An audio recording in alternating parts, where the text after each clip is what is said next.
Archbishop of Jerusalem, a man named Sophronius, by the way, a Christian Arab, a loyal Roman citizen, indicates he's willing to negotiate, but only with Umar ibn al-Khattab, the Caliph. Sophronius comes out of the gates weeks later to meet the Caliph because he sees the Caliph's army arrive. And as he's approaching, he sees a man leading a camel at the front of the army. The Arab army is being led by a man leading a camel with a man on the camel. So Sophronius, he's got a giant red hat, because he's also a cardinal, right? He's got gold tassels, actual gold, hanging from his hat. He's covered in gold jewelry. He's wearing red robes. He's covered in perfume. He's on a lectica. The lectica was the couch that the Romans would ride, and then they'd have like 4 or 8 men, depending how big it is, carrying it. And then he has 2 men, 1 on each side, fanning him. Of course, right? That's what Jesus would want from his bishops. And he comes up to the guy on the camel, and he says, where's the Caliph? And he goes, no, I'm the Caliph. And Sophronius goes, you've just conquered Iraq and Syria and all of Palestine minus Jerusalem. How is it you're so poor?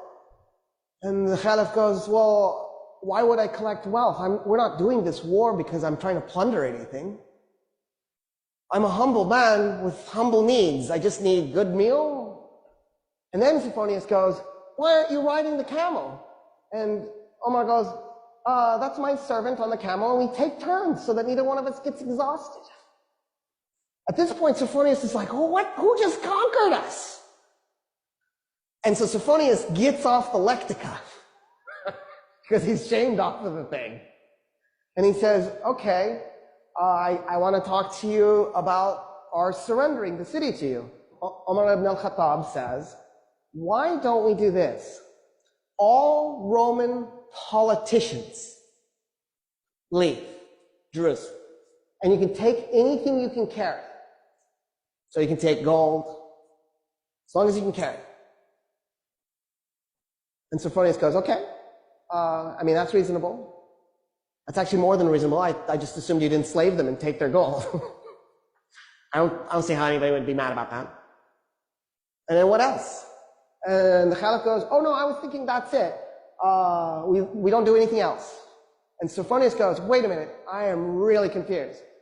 So when us Romans capture a city, we enslave a segment, we plunder the city, probably a little bit too much raping too. We might even burn some of it, just for grins and giggles. And then we declare it to be ours. What about that? And Umar ibn al-Khattab goes, no, we're not going to do any of that. No plundering, no raping, no enslaving. We don't do that stuff. And then Sophronius goes, oh, but you're going to seize property in the city. And the Caliph goes, no, we're not going to take anybody's property. We're going to leave the city exactly like it is. The only thing I want to do is eject the Roman politicians with whatever they can carry. And Sophronius goes, there's nothing to negotiate. Yeah, we surrender the city this instant.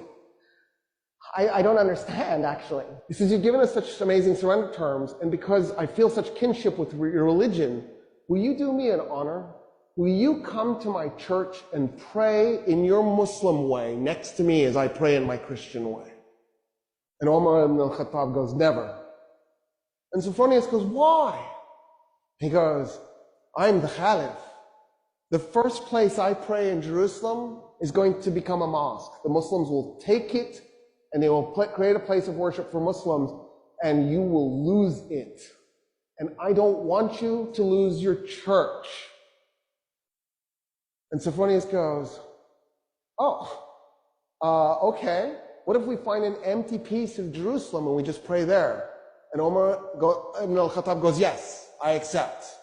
An empty piece, something that nobody owns. So they go and they find an empty lot, and they pray. The Archbishop in his Christian way, the Caliph in his Muslim way, side by side. It is a mosque.